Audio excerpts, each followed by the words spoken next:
This November, voters living in Chippewa Falls will see a referendum on the ballot. It's looking to exceed state levy limits by $1.2 million a year. And that money will give additional funding to the city's police and fire departments. WEAU's Maria Blau explains how that money would help first responders better serve the community. Alex and Danielle, the main focus of this referendum is staffing, hiring and retaining personnel for both the police and the fire departments. If approved by voters, changes would take effect starting in 2023.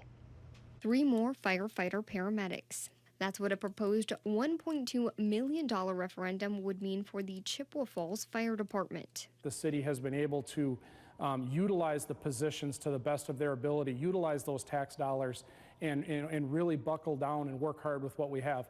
We are now in that position where we physically, a lot of times, are not able to get another ambulance out the door as quickly as the 911 calls for service come in. Chief Douglas says the number of staff in the fire department hasn't changed since 1990. However, the number of calls for service have gone up from around 800 calls 4 decades ago to more than 3,600 last year. It means that 24 hours a day, 7 days a week, we are going to be able to man a third ambulance to be available for all 911 calls that would come out, or calls for service as we call them, that come out. In the proposed referendum, the Chippewa Falls Police Department would also see an additional officer added to its staff. It would allow us to fully cover periods of time where most of our activity occurs, and that would be between 3 p.m. and 3 a.m. That's when our most serious calls happen most often. That's when we most need quick responses to those emergency calls. While it hasn't seen more calls for service, Chief Kelm says the police department is seeing an increase in high-risk calls. More drug-related calls, more mental health-related calls,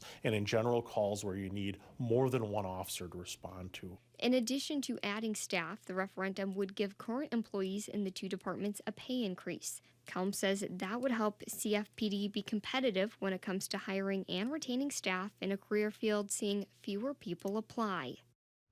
The 2 chiefs will be hosting community information meetings about the referendum at coffee shops around the area starting this week. We'll have details on when and where those meetings will be on our website. In the newsroom, Maria Blau, WEAU 13 News.